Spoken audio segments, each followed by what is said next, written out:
Olá pessoal, estamos aqui com o segundo episódio do Vitória Cast, né, Gabi? Nós entrevistamos duas empresárias, duas jovens empresárias da Vitória de Santo Antão, e agora vamos entrevistar dois jovens vereadores. Entrevistar não, vamos bater um papo, né, sobre política com os dois jovens vereadores da cidade, os quais eu vou apresentar. Lorinaldo Júnior, que é vereador de segundo mandato e é líder do governo na Câmara.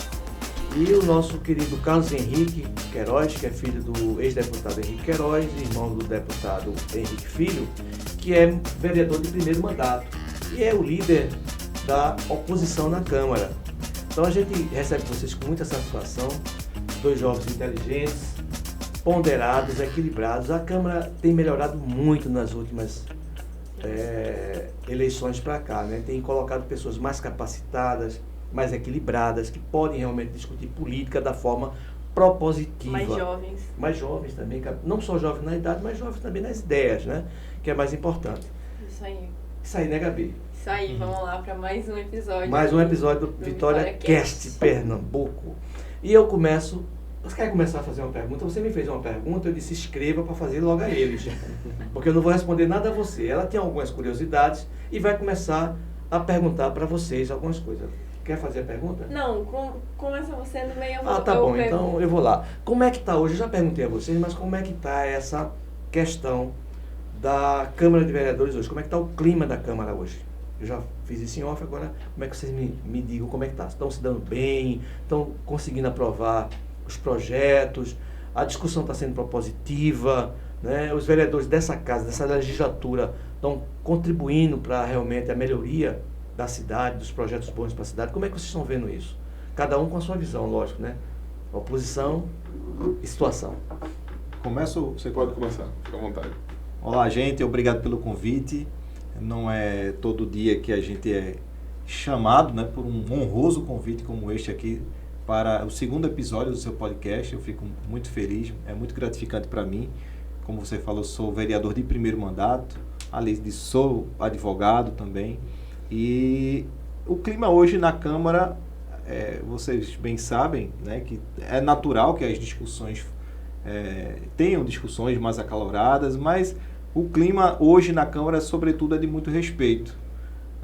Eu tenho respeito por vários colegas e amigos também que fizemos na Casa Legislativa, na Casa Diogo de Braga. Um desses amigos é Lorinaldo Júnior, é um jovem, já experiente na política, é seu segundo mandato. E tivemos grandes oportunidades de trazer discussões bastante pertinentes e interessantes para todos os vitorienses, né? Com audiências públicas, projetos de lei, reivindicações do público, as pessoas participando, voltando, né, depois desta pandemia. Ainda estamos em pandemia, mas graças a Deus aquelas restrições já estão diminuindo, as pessoas já estão retornando para a galeria. E tivemos 2 dias consecutivos de casa lotada, então isso que nos deixa muito gratificante, mostrando que as pessoas estão interessadas na política, né? Então, eu fico feliz por fazer parte deste momento de Vitória de Santo Antão. Olá, é uma enorme satisfação participar do segundo Vitória Cast, agradecer o convite para estarmos aqui debatendo um pouco, conversando sobre a política do nosso município. Como o Carlos falou, realmente assim, pela cabeça dos vereadores que tem hoje na Câmara, a gente consegue ter esse clima mais tranquilo, um clima que a gente parte para a conversa, olha, dessa forma aqui é melhor para a gente conseguir conquistar os objetivos, não vamos para aquele embate, aquele confronto, que é desnecessário quando a gente só tem um intuito, que é o crescimento da nossa cidade, é propor ideias, para que a gente possa contribuir no desenvolvimento da nossa cidade e ver cada dia mais Vitória de Santo Antão com uma qualidade de vida, dando uma qualidade de vida melhor para todos os vitorienses. E eu vou pegar pela sua última frase, que é o objetivo da política é exatamente gerar melhor condição de vida para o povo. Essa é a grande... Não tem outro caminho. O outro caminho é a violência, são as armas, né? E o caminho é a democracia e é a política que proporciona isso.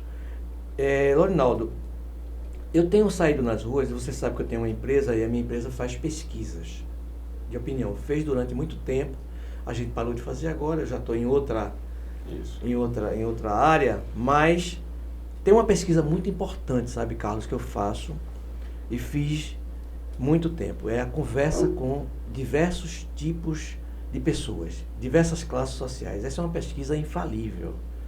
Não é tecnicamente igual a uma pesquisa feita em campo, com dados, com cientificidade, não é.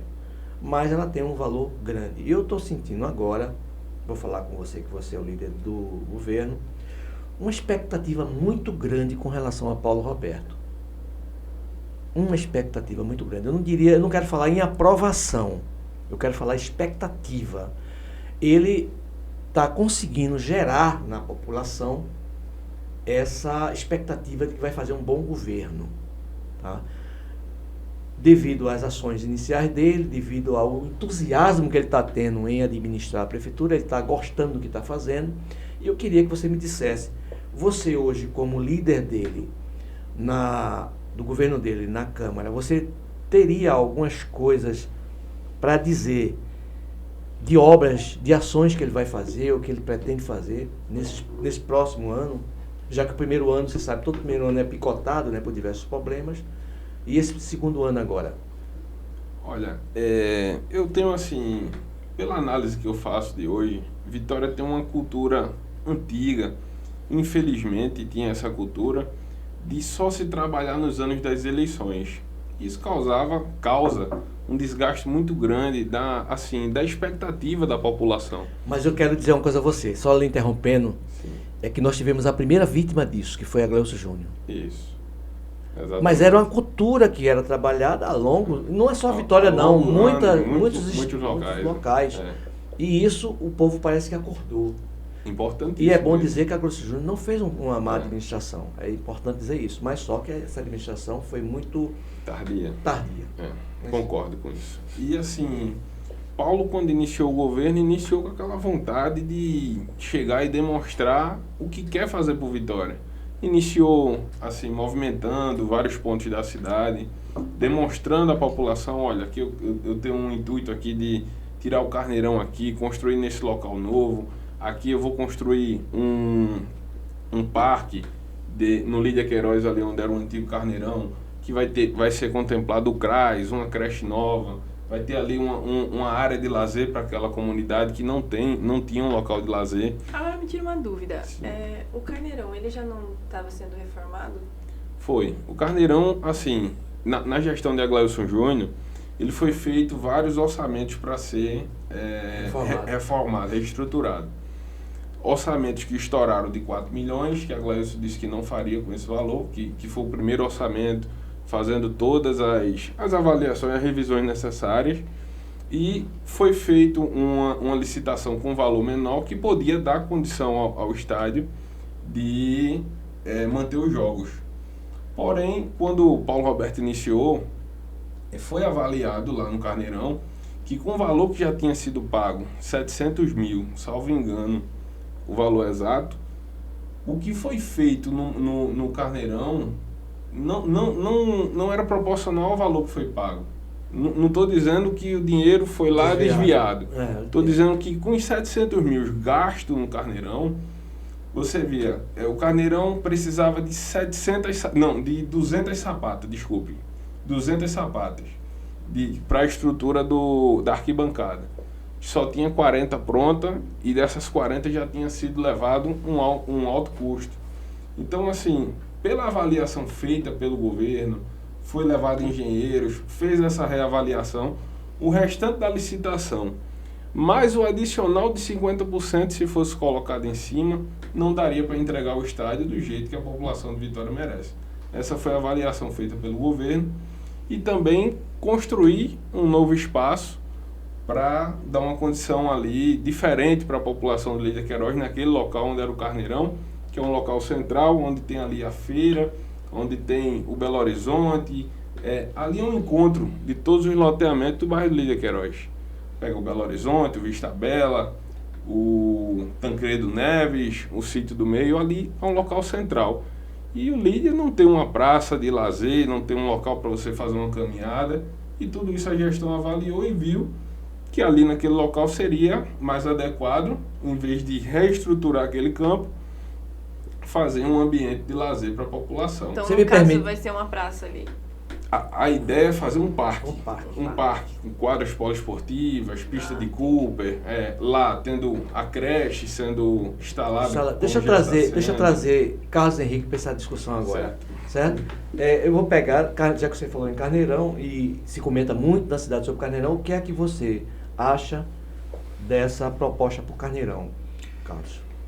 Biraca, veja, eu até hoje na sessão da Câmara, eu falei o seguinte: eu gostaria muito, sinceramente, de viver no universo criado na live do prefeito Paulo Roberto. É um multiverso da Marvel, né? Porque tudo se fala que Vitória está em mil maravilhas, está construindo obras e etc.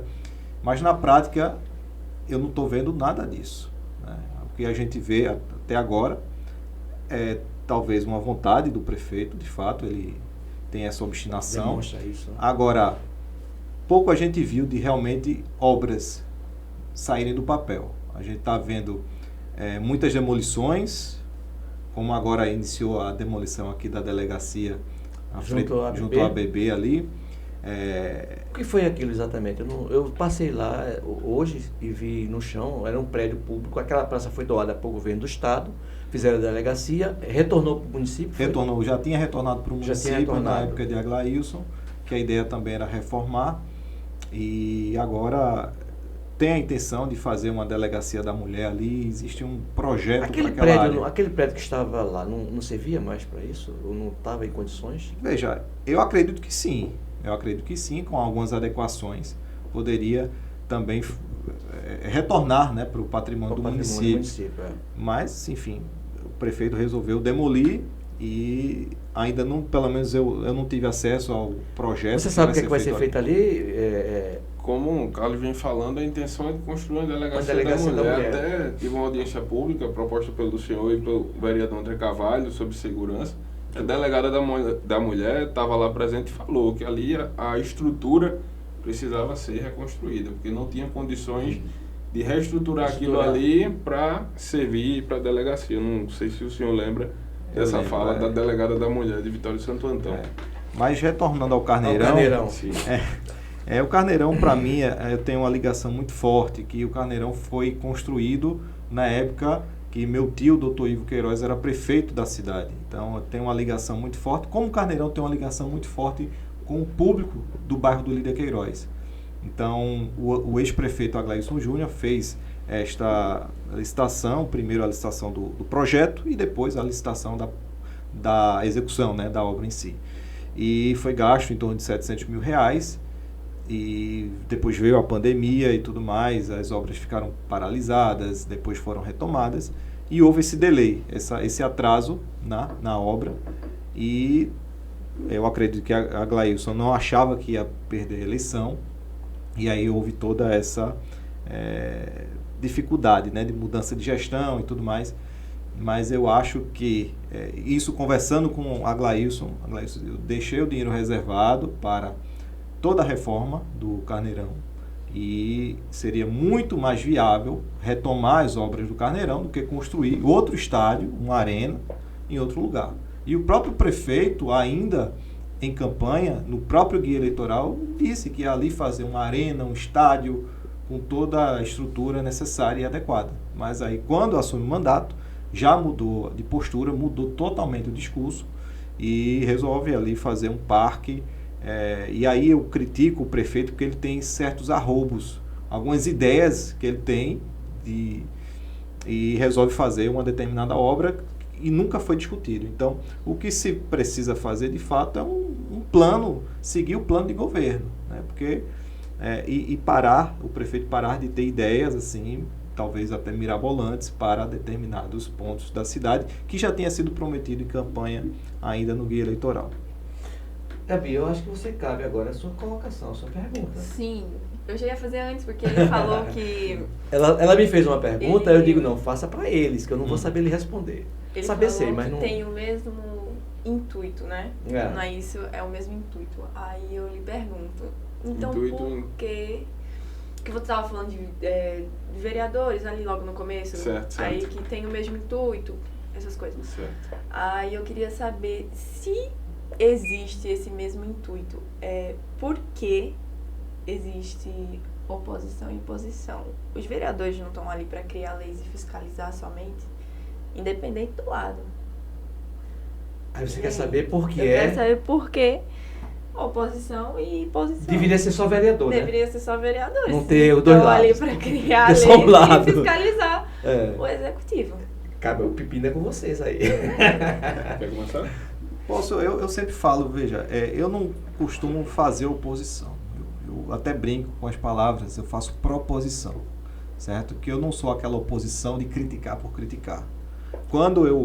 E Lorinaldo sabe muito bem disso, quando o prefeito faz alguma coisa, alguma obra, ou toma alguma atitude, eu elogio, eu faço questão de elogiar na Câmara. Critico, aí é o papel da oposição, porque a oposição, inclusive, serve, no direito a gente aprende, que serve para dar fundamento ao próprio processo democrático. Né? Então, assim, é importante que a gente tenha diversos posicionamentos sobre determinado fato, entendeu? Porque se dizem até, toda unanimidade é burra, né? Se todo mundo balançasse a cabeça para o que um determinado político fala, então a própria democracia ela não iria ter razão de ser, sabe? Então, assim, é muito importante ter essas opiniões divergentes. Claro que o objetivo nosso é o bem comum, mas é só através desse dissenso que a gente consegue construir um consenso. Ronaldo, o prefeito, você apoia, você é da situação, você tem que apoiar tudo o que ele fala, o que ele faz? Não Vai responder necessariamente. você agora. De forma alguma. Por quê? Assim, tudo inicia a partir do processo eleitoral, que a gente constrói os partidos, a gente, cada um segue a linhagem do grupo político que vem. Um grupo que eu sempre admirei foi o grupo de Elias Lira, pelo trabalho que fez. E quando ingressei, o candidato era Paulo Roberto. Fui para a primeira eleição com ele, ele perdeu, consegui ser eleito. Aglailson Júnior, na época, foi o prefeito eleito e eu fui até a oposição na gestão passada. Porque as ideias têm que divergir. Porque, assim, opiniões diferentes, às vezes é o que você precisa ver. Quando se você só recebe elogio, você não consegue ver as falhas que tem. Por isso que a oposição é importante nesse sentido. De que você está ali, não é só apoiar tudo que o prefeito manda, mas ali eu tenho minha convicção. A partir do momento que a Aglailson lá atrás mandou projeto para tirar direito de professor, mandou projeto para mexer no Vitória Prévio, aí isso são ideias que eu era oposição a ele. Mas quando ele mandava um projeto bom para o povo, como o Carlos faz hoje em dia, que ele quando concorda também com um projeto que o prefeito Paulo Roberto manda, a gente é favorável, entendeu? Não interrompendo você, mas discurso. já que você falou em professor e eu sou professor, vou tomar para mim uma questão que está correndo agora. O governo federal, através do Fundeb, destinou 33,5% de aumento para todos os professores do país. Alguns municípios, como Recife, como Jaboatão dos Guararapes, deu 35%. Acho que para não dar o que o Bolsonaro deu mais. Deu 35%. Mas, até onde eu vi, o último comentário, a proposta do governo municipal de Vitória seria 15%. Isso. Por que não os 33% e só 15%? Olha, foi colocado um corpo técnico da parte da finança do município e vem um recurso que é o recurso do Fundeb. Pronto. O Fundeb, ele está estimado para esse ano a chegar a 84 milhões. Porém, teve um superávit ano passado que pode repercutir e aumentar essa receita do Fundeb. E é nisso que os professores estão, assim, visando. Caso passe dos 84 milhões previstos, o que é que se faz com esse dinheiro? Porque, assim, do Fundeb, 70% tem que ser diretamente para a folha de pagamento e 30% investimento na estrutura da educação. Porém, também pode ser utilizado como folha de pagamento. Como na Câmara também é assim. Como na Câmara também. Não, os 30% não pode ir para a Não folha. pode para folha, é o contrário lá. Lá não pode. Lá é da improbidade, né, pro presidente. Aí, desse recurso, o levantamento feito pela Prefeitura viu que os 15% dava para se pagar com o recurso do Fundeb. Se o município chegasse aos 33%, o município tinha que fazer aporte no dinheiro do Fundeb. Então, além de fazer um aporte para a folha de pagamento, ia se fazer aporte para a estruturação da educação do município. Então, alguma outra área ia perder recursos para ser investido na educação. E assim, foi feito esse levantamento, não tem condições de dar os 33%. Por quê? Existe um plano de cargos e carreiras em Vitória também, que dá os benefícios individuais por carreira de cada professor. E se você pegar a folha de pagamento de Vitória e aplicar 33% no salário base, tem salário que, quando somar tudo, vai estourar da folha do Fundeb. Entende? Mesmo assunto. Veja, eu defendo o reajuste salarial de 33,24% dos professores. Hoje já tivemos a primeira discussão, o projeto foi apresentado, né, o projeto que foi encaminhado pela Prefeitura foi apresentado hoje à Câmara e lá consta os 15% aí que até você mesmo falou. Por que é que eu critico, né? Primeiro, existe um compêndio de leis que dizem que deveria ser feito o reajuste do piso até o percentual de 33,24%. Isso é um ponto. Então, existe uma legislação que impõe esse reajuste, certo? É direito dos professores. Segundo, a própria legislação, ela cria mecanismos para que a Prefeitura solicite uma complementação do valor do Fundeb. Ou seja, se o Fundeb, os 70%, não dá para ser gasto com a folha salarial dos professores, a Prefeitura tem alguns mecanismos que solicita uma complementação desse valor. Federal. Solicita ao governo federal uma complementação desse valor. Segundo ponto, a folha de pagamento hoje da Prefeitura está inchada. O prefeito criou diversas secretarias. Para você ter ideia, o salário hoje do secretário de Vitória é o mais alto, né, da Prefeitura, depois, evidentemente, do prefeito e do vice. O salário maior do secretário, que é R$10 mil bruto. Mas deixa eu discordar de você. Tem um salário maior. Ah, sim, E veja, só um parênteses, você continua, mas só um parênteses. Eu discuti muito isso no passado, não é agora que eu discuti. Inclusive o próprio Paulo, eu discuti isso com ele na época, que os procuradores e os auditores fiscais, eles ganhavam R$4.600, que corresponde hoje a um CC2, que era o adjunto, 4.700, por aí. Só que esse é o salário, ou era, deve ter aumentado um pouquinho, ou era.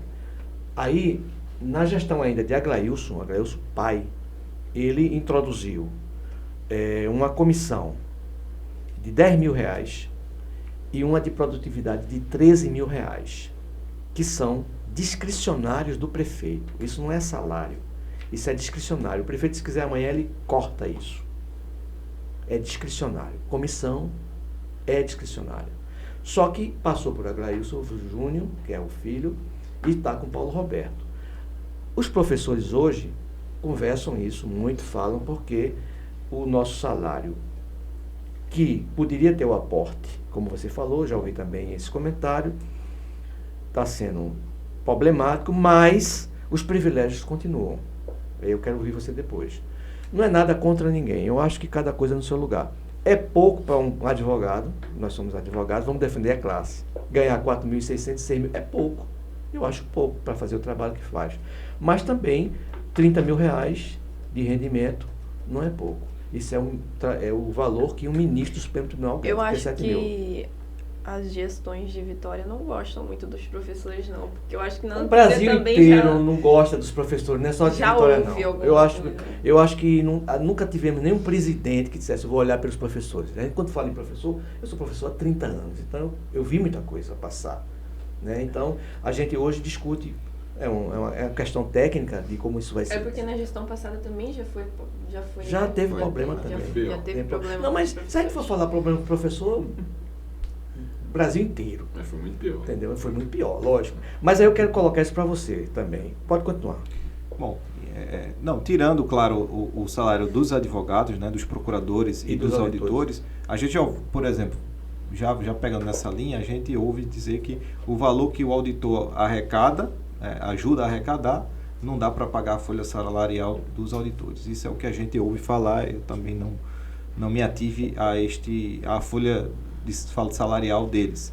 É um custo muito alto, é isso que a gente sabe. Agora, o prefeito poderia reduzir o número de cargos, que era uma forma também de poder investir na educação, mas ao invés disso ele criou diversas secretarias, né?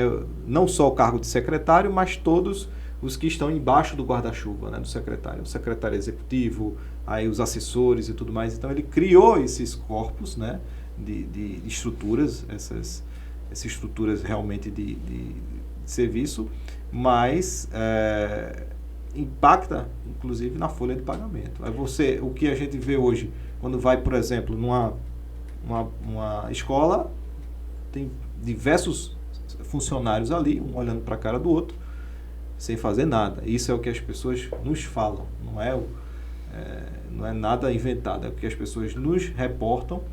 Isso mostra, mais uma vez, que o prefeito está contratando pessoas, né, para ficar apoiando ele numa eventual candidatura. Tem aí o que a gente comenta que a filha é pré-candidata. Então existe esse interesse político nos cargos. Então poderia fazer uma enxugada, né, nos cargos da prefeitura e poder contemplar esse salário dos professores. O caso, Lorinaldo, vocês sabem o comprometimento da Folha, quanto é hoje? 57%, já passou disso? Sabe dizer? Eu não sei. Está oscilando, né? A última vez que a gente viu estava em torno de 60%. Já? Então já passou do limite. Foi. Agora sim, é quadrimestral, né, o relatório. Aí pode ser que ele aumenta a receita, aumenta a já receita, já dá uma queda nesse Mas percentual. também tem que salientar que na Folha está se fazendo um aporte ao Vitória Prévio, tanto é que o Vitória Prévio foi coberto toda a brecha que vinha ao longo de muitos anos. Né? Era uma outra questão que eu ia abordar depois. Mas continua, Carlos, você estava falando do Carneirão e a gente interrompeu. Sim, aí é justamente isso, né? Que o local do Carneirão é perfeito, existe ali do lado, já que foi feito na estrutura do Carneirão, a feira do Lídia Queiroz, uma feira tradicional, né? Então é um espaço muito amplo que nós iremos perder para uma estrutura que vai começar do zero. Eu não estou dizendo que não deve existir um parque, sim. O Lídia Queiroz precisa de estruturas de lazer, sim. Mas a ideia do prefeito de trocar o local, eu acho muito temerário. Já existe uma conexão muito forte entre o Carneirão e as pessoas que moram naquele bairro, né? Então eu acho que não foi uma boa ideia o Carneirão mudar de local. Porque a ideia e vai para onde, na verdade? É próximo ali da Casa da Criança, o que a gente ouve falar também. Do Alto Cigano. Daquele calçamento novo que fizeram. Obra nova que o prefeito fez.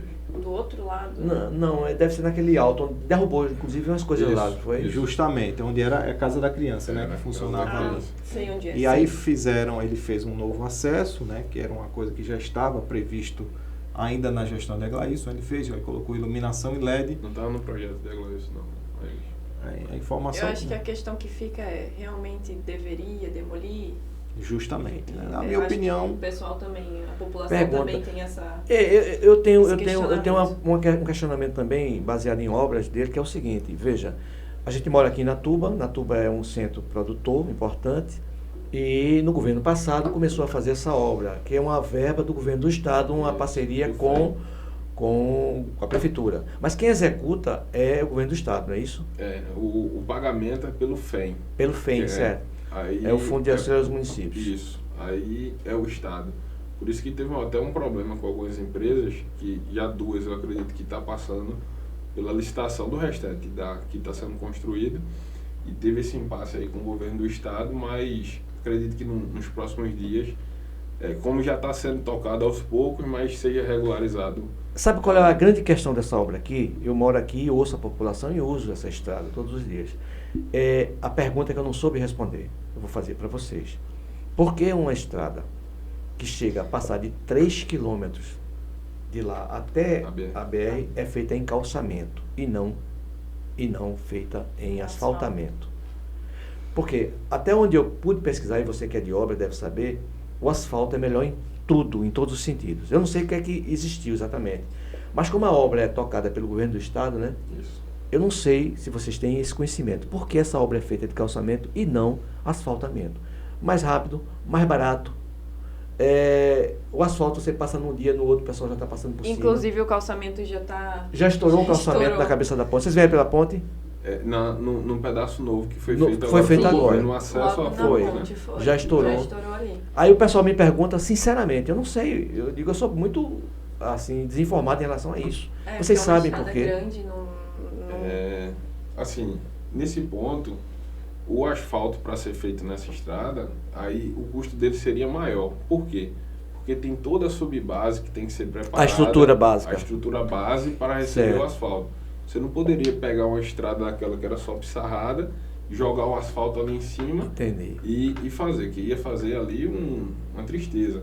E a pavimentação, como é pedra granítica, ela tem um suporte de carga maior, tá entendendo? E ali precisa, viu? Porque é uns caminhões enormes. Passam uns caminhões. Bom, então, respondida essa pergunta também. O pessoal que está nos ouvindo já eu não soube dúvida, dizer. Principalmente o pessoal que mora por aqui. Eu não soube dizer. Nada impede agora, como o calçamento pode se tornar uma subbase para o asfalto, pode se passar uma camada asfáltica por cima. Tá, entendi.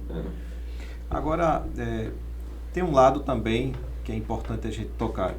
Natuba é uma vila, né? Então, se você colocar o asfalto ali também, naturalmente os carros vão ter uma velocidade, imprimir uma velocidade maior. Não, mas eu acho que na parte que é da ponte pra lá, eu acho que não teria muito essa questão não. Não, eu tem casas. entendi o que ele está falando. Só na parte da na vila. Parte de cada vila. Na vila, ok. Agora, na parte de lá... Mas aí ele já explicou. Eu não soube responder. Agora eu estou mais ou menos informado. Era uma dúvida que a gente tinha. Outra dúvida que eu tenho. Você é candidato a deputado federal? É isso? Veja, ou foi só boato? Não, a gente não pode dizer que é candidato ainda. Pré-candidato. Não, eu sou pré-candidato. Agora, eu estava até conversando nos bastidores com o Lorinaldo. A gente, primeiro, tem um respeito ao partido, né, as opiniões do nosso partido. Eu integro hoje os progressistas. Né, então, eu tenho muito respeito. Já coloquei o nosso nome para disputar. E se for em concordância do partido, eu sairei candidato, né? Mas eu me considero pré-candidato, mas a gente precisa ter certeza, até existiu aí esse momento de não existe mais coligação, mas os partidos estão sendo montados e tudo mais, então a gente está nessa dúvida, mas eu tenho muita vontade de poder disputar e lá na frente, quem sabe, conseguir representar a Vitória no Congresso Nacional. Você não é candidato? Não sou. Aí não é candidato. Aí eu vou levantar uma tesezinha aqui interessante. A ligação do político com o seu líder maior, no caso aqui é o prefeito, no caso do governo do estado é o governador. Nós temos 3 deputados, que depois eu vou falar com todos os 3 aqui, pelo menos vou convidar os 3, né? E eu tenho ouvido muito falar na questão da atuação deles em relação ao governo do estado. Paulo Câmara, não sei se vocês têm a mesma impressão, não é muito bem visto aqui com a população. Tá? E o pessoal está condicionando a ação de Paulo Câmara aos deputados nossos. Eles estão repercutindo isso no deputado. Eu fico assim pensando, né, como esse povo está mudando a cultura, né, mudou com a Aglailson Júnior agora e está mudando a forma de pensar política. Eu acompanho muito isso. Eu gosto de entender como é que o povo pensa política. Eles estão aliando os candidatos. Quem é de Bolsonaro, ligação direta. Quem é Lula, ligação direta com eles. E corre uma terceira via, Ciro. No nosso estado, a gente está tendo essa ligação, essa mesma ligação aos 3 deputados. O Henrique Filho, que é seu irmão. O Aglailson Vitor e o Joaquim Lira. Acho que eles não se perceberam, não sei, eu não conversei com eles ainda, mas eu acho que eles não se perceberam isso com relação ao povo da minha cidade. Eu não sei em outros locais. Mas eles começam a pensar, o que eles trouxeram para Vitória? Estão começando a trazer obra agora, final do governo, estão começando a assinar um serviço da PA45 que já foi assinado desde 2015. Eu tenho, inclusive, um jornal aqui desse, que já foi assinado. Estão repetindo. Escada, Terrível. E estão repetindo um erro de outras Agora gestões. essa obra de escada, cada um fala que é de um, né? Não, que seja de qualquer um, mas que venha, Seja algo que de venha no tempo Vitória. certo, seja de Vitória, seja de escada. Eu não meço muito por aí não, sabe? Eu acho que se os três se juntam para trabalhar pela cidade, é o que importa. Eles não são eleitos para brigar entre eles, não. Eles são eleitos para trabalhar pela cidade. Cada um tem a sua visão, tem as suas prioridades. Né? A prioridade de um pode ser uma outra ação, na educação, na saúde, mas que tragam as coisas. E interessante, eu sou uma pessoa razoavelmente informada.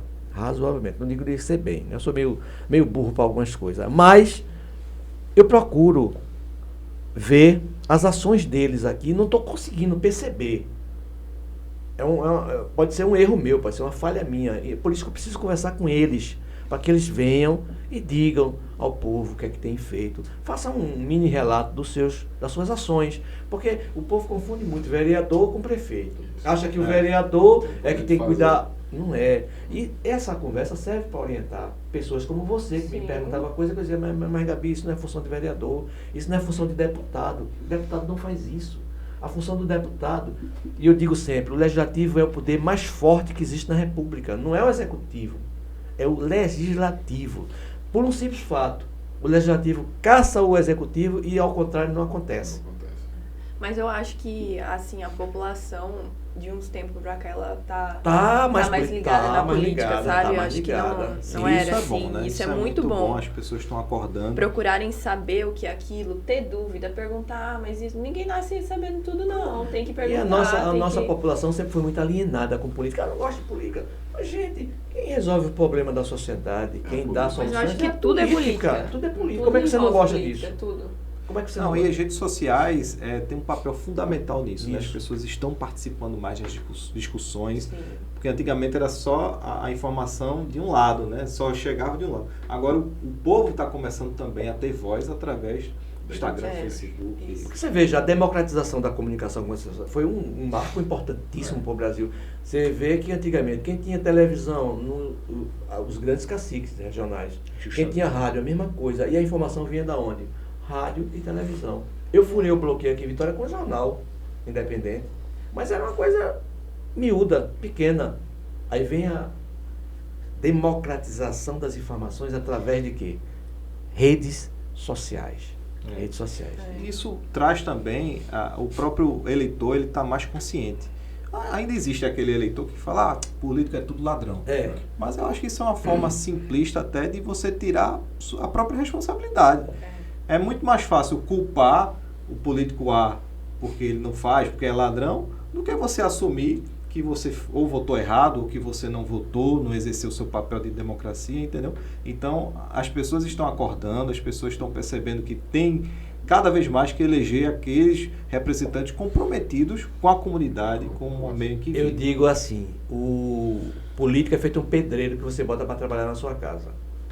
Você diz aí, bota esse piso para mim, e se você for embora, se você não ficar olhando, não ficar fiscalizando, ele vai fazer merda ali.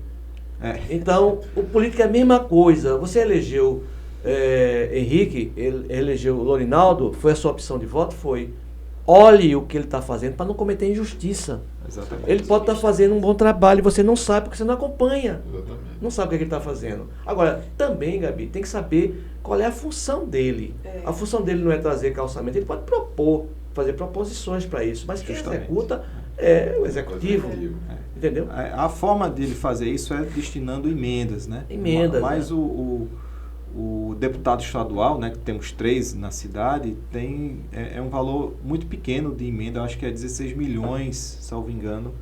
Não, desculpa, 16 milhões é federal, né? Acho que é 2 milhões e meio. É pouco, é muito pouco. Então, assim, mesmo... Isso por ano, viu? Por ano. Então, assim, o deputado estadual, ele trabalha por todo o estado, né? Tem votos... Se ele diluir 2 milhões e meio no ano, ele tem voto, não dá para nada. Justamente. Meu irmão mesmo, ele tem voto em Exu. Exu fica no sertão, né? Do extremo sertão do estado. Então, você tem que direcionar esses recursos para todo o Estado. Em Vitória, mesmo não fazendo parte do governo, Henrique Filho destinou R$200 mil para reforma das pontes de Água Branca, né? Foi uma forma dele poder contribuir também com a cidade que vive, né? Isso melhorou muito, sabe, Carlos? Eu fui do tempo ainda que existia inimigos na política. Eu peguei essa fase ainda, tá? E hoje você tem discordâncias, é normal, é democrático, é importante que tenha, mas aconteceu uma melhoria muito grande. Acho que hoje a política está mais leve. Está mais leve. As pessoas estão, antes as pessoas tinham medo de falar em política. De participar. E hoje não, hoje está mais aberto, hoje você faz um comentário, hoje você sabe de tudo que rola. Mais ou menos, sabe? Porque se você fizer um comentário do STF, hoje você está ferrado. Eu não falo nunca quem é STF, não. Viu? Você está ferrado. Existe um acirramento, principalmente em nível federal, né? Uma dualidade, né? Mas assim, antigamente existia, eu acho que o que você está querendo dizer é realmente violência física. Exato. Então, assim, eu acho o pessoal ia para as vias de fato, né? Discutia coisa na lei do mais forte. Aqui em Vitória, principalmente. Aqui eu peguei o restinho disso, mas peguei ainda, entendeu? Eu fui, inclusive, vítima de ameaças quando eu comecei com o jornal, mas eu, como nunca chamei ninguém de ladrão, nunca recorri para... Eu era irônico. Eu satirizava, eu ironizava. Parece que é pior. Se você chamar de ladrão, parece que ele aceita melhor do que você tirar onda, né? Como se diz, tirar onda com o cara, eles não gostam disso. Mas passei, né? E aí vocês estão hoje com a história daqui, né? Vocês já deram uma olhada da cidade, mas a história que a gente vai escrever daqui para frente, com o podcast que a gente vai... Isso aí, estamos começando agora. Ter essa abrangência, vamos convidar todas as pessoas que realmente puderem dar uma participação legal aqui com a gente, além de política. Começamos com empresárias hoje, mulheres empresárias, amanhã empresários, médico, vem um advogado essa semana, enfim, generalizar, trazer um podcast para todo mundo. Artista. E eu gosto muito de política, né? Aí eu digo, sempre vai ter o meu eu dedo. Eu vou deixar uma aberturinha aqui para você. Ela é que manda, né? Porque a mulher é interessante, né? Você pode pensar que não, mas você acha que manda na mulher, né? Ela faz você pensar isso, mas quem manda é ela, quem dá última palavra na casa é ela. Sim, falando de mulher... Assim. E ainda bem que seja assim, inclusive, né? Quero pegar nesse gancho aí. Você foi pai recentemente, não foi? Fui pai recentemente, dá pra ver pela minha cara de cansado. Meu filho tem 2 meses, né? Fez 2 meses de... Tá virando noite ainda. Virando noite. Claro que a mãe, nesse momento, é que sofre um pouquinho mais, né? Tem toda aquela... situação de dar de mamar durante a madrugada, mas a gente sofre sempre um pouco, a gente tem que dar um apoio. Você já vem, né, de uma família de político aí, a sua esposa já deve ter conhecido você, já estava dentro da política? Eu conheci minha esposa em cima de um palanque. Eu ia perguntar aí como é que ela fica, ela gosta de você aí? E seu irmão também conheceu a esposa dele em cima de um palanque. Foi? Foi. Eu presenciei isso. A Lanusa foi minha aluna, a Lanusa foi a minha aluna no colégio de aplicação da faculdade. Ela foi minha aluna. Ele conheceu ela numa campanha política. Tá vendo? Então a pessoa não pode nem discutir, né? Tem que realmente aceitar. Eu tinha muita dificuldade em aceitar. Meu pai sempre foi, desde que eu me entendo por gente, ele é político. Foi vereador também, né? Foi vereador, eu não era nascido, ele já era deputado, né? Então, assim, eu não gostava porque eu via meu pai muito distante da gente, né? Então, assim, isso criou uma certa repulsa. Tanto é que eu até custei a entrar na política, talvez por conta disso. Eu já tenho mais de 30 anos, então, normalmente quem é filho de político já entra com 18 anos. Seu pai só de deputado tem 40. Teve 40 anos de mandato de deputado. Deputado. Né? Entendeu? Até hoje é o maior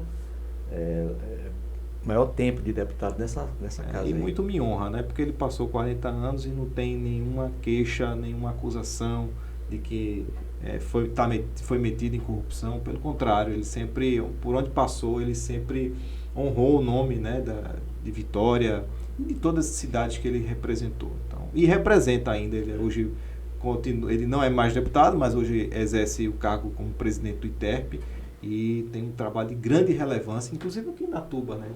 Já teve... Tem uma Tem escola uma aqui. escolinha aqui. Tem uma dentro. escolinha, a exato, gente tem são ações sociais, né, que a gente mantém ao longo desses anos. Lorinaldo, e você, eu conheci seu pai montando uma farmácia. Vou contar uma historinha para vocês aqui agora. Agora, uma pergunta. Lorinaldo foi nosso vizinho, não foi? Foi sim. Lá no Fuscoí. Lá no Foi, Cuscuz, foi é. nosso vizinho. Lorinaldo, eu conheci seu pai.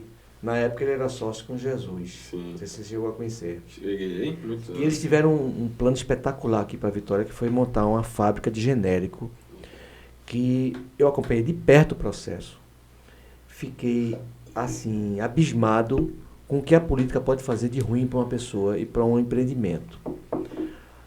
Salvo engano, eu posso pular alguma coisa que eu não sei os detalhes todos, mas a questão maior era no terreno para fazer a fábrica. E tem a liberação também dos remédios, que é outra fortuna também. Tem essas coisas que pesavam.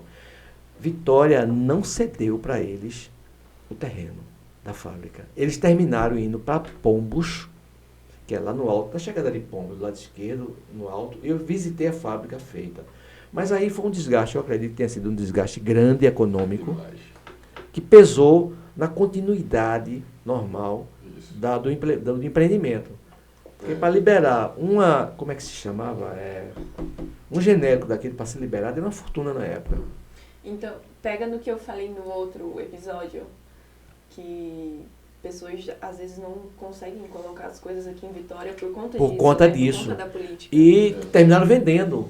Isso. Foi? Eu acompanhei de perto mesmo. Então eu fiquei barbarizado. Uma outra coisa que eu achei muito ruim para a Vitória foi a saída do Vinhos Carreteiro por falta de terreno também. Eu vou falar de várias empresas. Mas, queiram ou não, gostem ou não, depois da administração de Eduardo Campos, ele descentralizou o crescimento econômico em Pernambuco. Ele começou a jogar as grandes empresas para áreas, né? entendeu? Para o interior. Trouxe para a Vitória Sadia, Belo Jardim trouxe a Perdigão, Goiânia ele jogou a Fiat. Tudo isso no passado iria para Jabotão, Recife, aquele setorzinho ali todinho, congestionado. Mas, no caso, será que é por isso que Vitória não cresceu? Porque sempre me falam que Caruaru era menor que Vitória. Eu e Caruaru cheguei hoje aqui, é uma ô Gabi, cidade eu enorme. não sou tão velho não, viu? Mas veja bem, quando eu cheguei aqui, quando eu era criança, eu via dizer, um dia Caruaru vai passar Vitória. Eu via isso dizer. O pessoal de Caruaru saía para Vitória para fazer compra. Você é muito novo, mas seu pai pode lhe dizer isso. Eu era criança, eu via isso. Caruaru era menor do que a Vitória. Você vê o que a administração pública faz por uma cidade. Aquilo ali não foi outra coisa. Foi a administração pública, o povo também, né? O povo de lá é muito bairrista. Não sei se você já chegou a perceber isso. Vitória, na década de 60, ela tinha 30 mil habitantes, né? Então, assim, Vitória também teve esse crescimento, é inegável, só que foi um crescimento desordenado. Inchou, na verdade. Inchou. Então, as pessoas hoje, algumas pessoas preferem, alguns empresários que trabalham aqui preferem morar em outras cidades, em Gravatar, por exemplo, né? A gente tem mudado essa cultura aos poucos, né? Você citou o exemplo da Sadia, né, que hoje é BRF, mas aquele terreno foi... quem apontou aquele terreno foi meu pai, Henrique Queiroz, junto com Eduardo Campos. Onde era Três Corações, né? Três Corações. Justamente, que aquela parte ali era do Estado, né? E meu pai foi quem apontou esse terreno. A Glailson também não tinha conhecimento disso, ele era o prefeito na época. Parque Industrial Miguel Arraes, o nome daquele parque industrial. Então, assim, foi uma empresa, né, de renome muito grande que chegou aqui em Vitória e foi um divisor de águas. E a partir daí a coisa foi mudando. Olha, eu vou falar uma coisa aqui, Gabi não sabe, mas vocês sabem, tiveram conhecimento. Eu não vou falar também qual foi a gestão, isso é coisa do passado, eu vou falar do fato. As pessoas ficam para depois. Que chegava gente aqui para se instalar em Vitória e havia cobrança de terreno para o pessoal se instalar. E por isso dificultou muita coisa. Isso hoje não acontece mais, não tem nem espaço para isso acontecer. Porque se acontecer é um escândalo. Eu acho que a cidade modificou a forma de pensar, né, evoluiu, viu que é interessante para a cidade ter as empresas, né, o político ganha com isso, a população ganha com isso. Eu acho que modificou muito isso. Mas há 20 anos atrás, o cara para se instalar aqui era a maior dificuldade do mundo. E Vitória é uma cidade interessante, é uma cidade tronco, né? Ela junta a saída para norte, sul, leste, oeste. Quando você sai para Vitória, para BR, em todos os lugares. E tem um manancial de água razoável, sem falar no Tapacurá, mas tem estrada, tinha ferrovia na época, então tinha tudo que uma cidade precisa para crescer e não crescia. E hoje a gente vê um crescimento melhor, né? Um PIB melhorou. E só falta uma coisa, eu acho que eu me ressinto muito da cidade com a questão do plano diretor urbano. A cidade eu gosto da cidade, amo a minha cidade. Não nasci aqui, mas tive título de cidadão daqui. Né? Fui honrado com esse título lá em 1989, quando eu trabalhava com eletrificação rural. Mas é uma cidade abandonada. Os prefeitos que se seguiram até então preferem fazer obras novas do que fazer os reparos necessários na cidade. Ora, veja, eu acho um equívoco, meu modo de pensar. O prefeito tem que entender que a obra nova é importante, mas você reparar um banheiro, reparar uma caixa d'água, também é importante. Você tem que fazer esses reparos na cidade. A cidade vai ficando abandonada. Eu nunca vi uma cidade com tanto quebra-mola na minha vida. Olha, é uma coisa absurda. Tem quebra-mola aqui com 5 metros, eu medi, de distância de um para outro. O povo aqui é o seguinte também, é a cultura do povo. Quer que tape o buraco, eu faço quebra-mola, Só pode ser, entendeu? E buraco, meu Deus do céu. Eu acho que eu não sei. A família dela esteve aqui essa semana passada, a gente casou semana passada, viu? Me enrolou 8 anos, 8 anos de teste. 8 anos de teste. E é porque ela mandava em você, manda em você. Manda em mim, mas 8 anos de teste, né? E casamos direitinho, se viu, a família veio, mas quando chegam aqui eles acham isso uma coisa horrível, de outro mundo. Não fale assim também. Mas eu tô falando a verdade. A gente acha assim porque Ibirapuã já esteve lá, acho que vocês já foram para São Paulo, não sei se várias foram vezes. para o interior. E quando eu vou para a cidade do interior. Eu visito, pego um carro, começo a andar. Eu acho linda a cidade lá. A questão de a parte urbana, infraestrutura. O trânsito. Agora, detalhe, sabe o que é que eu muito vejo? Diferente. São Roque é menor do que Vitória. São Roque é menor do que Vitória. Eu não sei o PIB, não sei a arrecadação. Mas a cidade dela é bem menor. Mas são cidades organizadas, limpas. Você chega lá, você não vê buraco, você não vê... É uma cidade quase com 80 e poucos por cento saneada. Uma cidade com saneamento alto. E economicamente menor do que Vitória. Tem calçada. Plano diretor funcionando naquelas cidades, entendeu? E não é uma cidade planejada, não. É uma cidade de crescimento histórico natural, não é planejada. Existe um problema cultural em Vitória, você falou o exemplo das calçadas, né? As calçadas de Vitória são completamente irregulares, mas existe um fator preponderante que é o fator econômico, né? A população de Vitória. Vitória é uma cidade, por mais que seja a 10ª cidade em PIB do estado, mas 50% da população vive com até meio salário mínimo. Então é um dado muito estarrecedor, é muito difícil, né, a gente ter esse dado. Saber que Vitória é uma cidade pobre, muito pobre, as pessoas passam por necessidade, e eu acho que a gente só melhora de fato a cidade quando melhorarmos e começarmos a cuidar das pessoas de uma forma melhor. E você tem alguma proposta para isso? Olha, como cidadão vitoriense, nem como vereador, como cidadão vitoriense, o que é que você acha que deveria ser feito? Olha, é como eu falei, cuidar do povo. Como é que a gente cuida do povo? Trazendo investimentos, trazendo uma verve empreendedora, né? Estimulando cada vez mais o empreendedorismo para que as pessoas montem seu próprio negócio, trazer uma forma de conseguir mais empresas, desburocratizando, informatizando.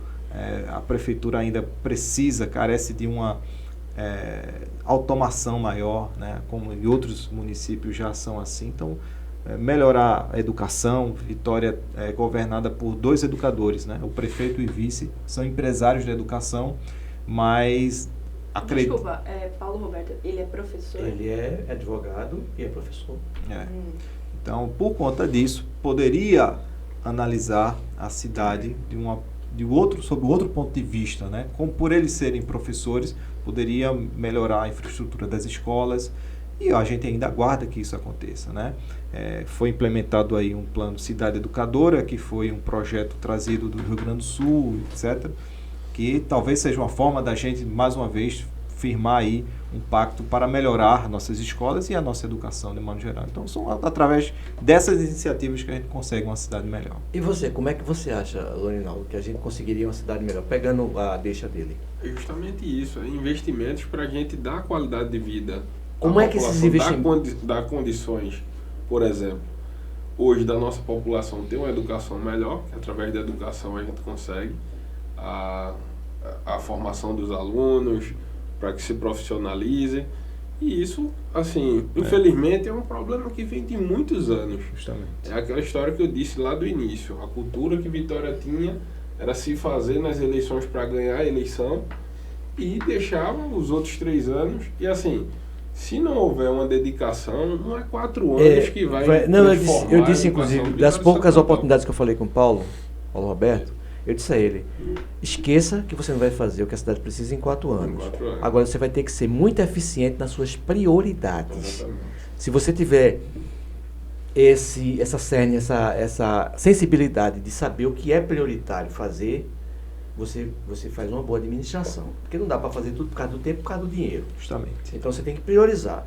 Aí é onde eu volto à questão do estádio de futebol. Eu sou desportista. Adoro futebol, joguei futebol profissionalmente, inclusive.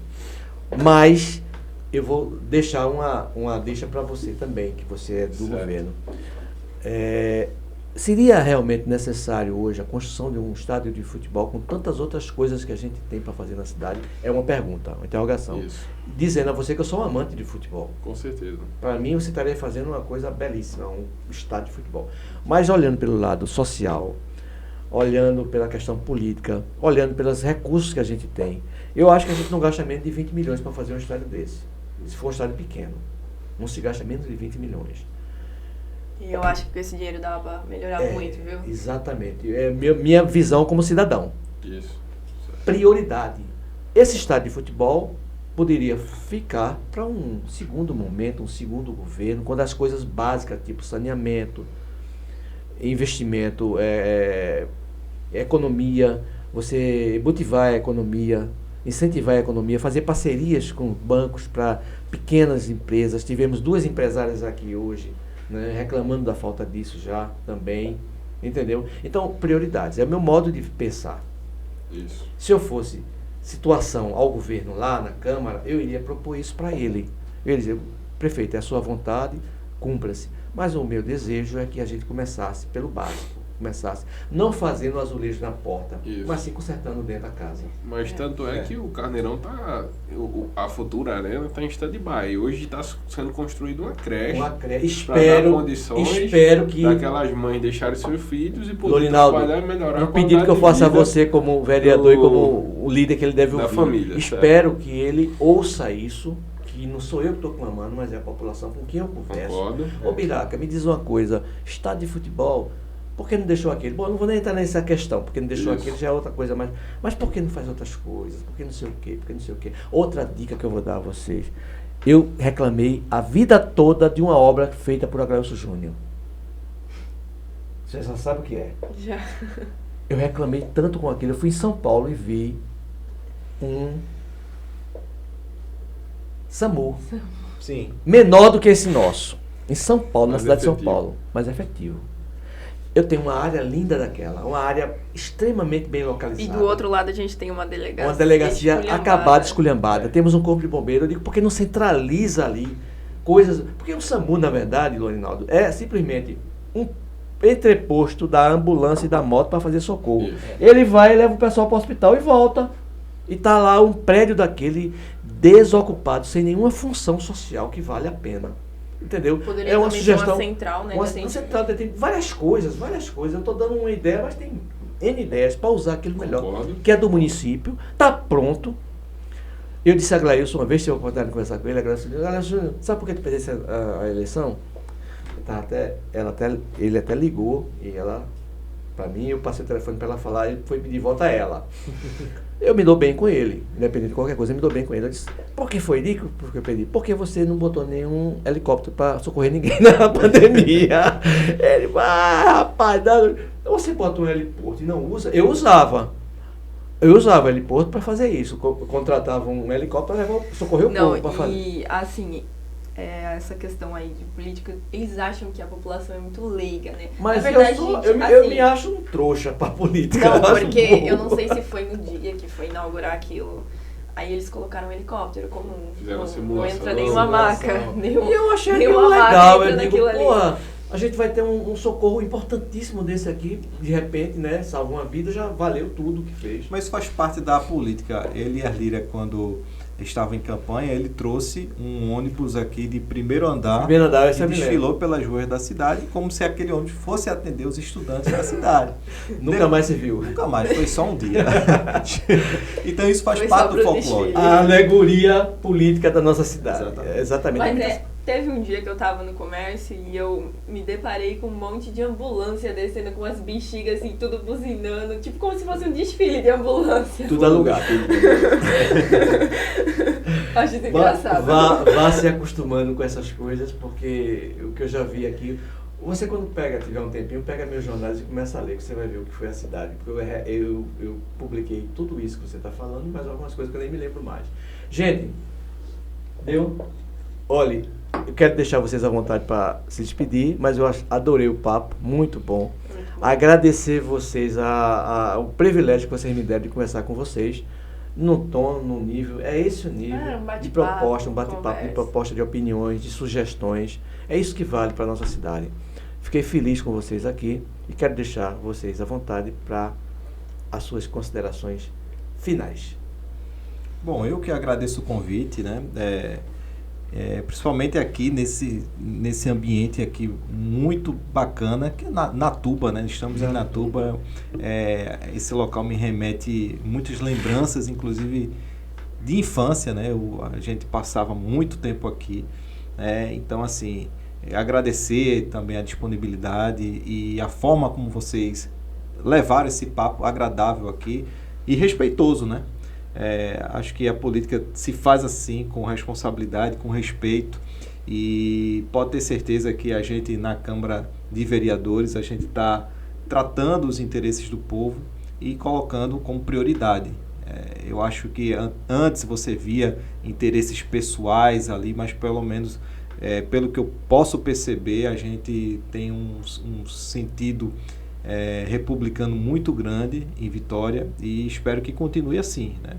Respeitar as instituições, respeito ao Poder Executivo, critico, eu acho que na forma como tem que criticar.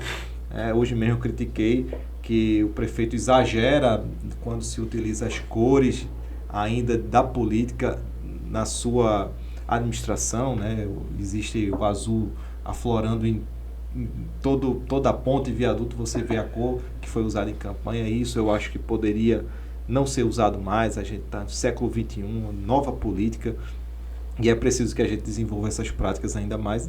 Deixar aqui um abraço ao amigo Lorinaldo Júnior, né, companheiro aí de Câmara, e que a gente às vezes muitas vezes a gente está em lados opostos, né, mas pode ter minha palavra que o que eu faço é para a melhoria da minha cidade e para a melhoria também da qualidade de vida do nosso povo.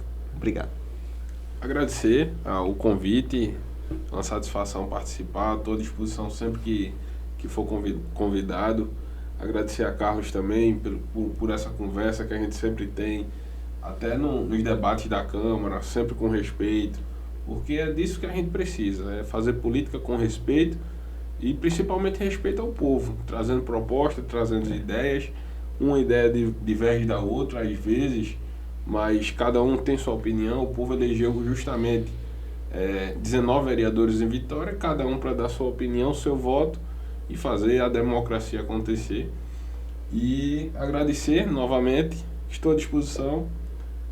Tenho certeza que a expectativa que foi falada do governo, ela vai ser realmente representada quando continuar o surgimento das obras no nosso município, e se Deus quiser a gente ter cada vez mais uma vitória melhor para a nossa população. Muito obrigado por vocês aceitarem aí nosso convite, nosso segundo episódio. Muito marcante pra gente, viu? Muito marcante. Porque esse podcast ele já tá para sair antes da pandemia, e a pandemia estragou tudo, então mas pra gente estar aqui agora... segurando. E aí terminamos fazendo um sistema híbrido, serve para duas coisas, serve para fazer online, serve para fazer ao vivo. Mas o melhor é aqui. Mas ainda bem que estamos aí, essa pandemia tá acabando. Acabando, e a gente Graças a Deus. Que não volte mais. Gente, muito obrigada. Obrigado, pessoal. Até um próximo episódio e compartilhem. Isso, compartilhem. E o nosso endereço é vitoriacast@vitoriacast.pe.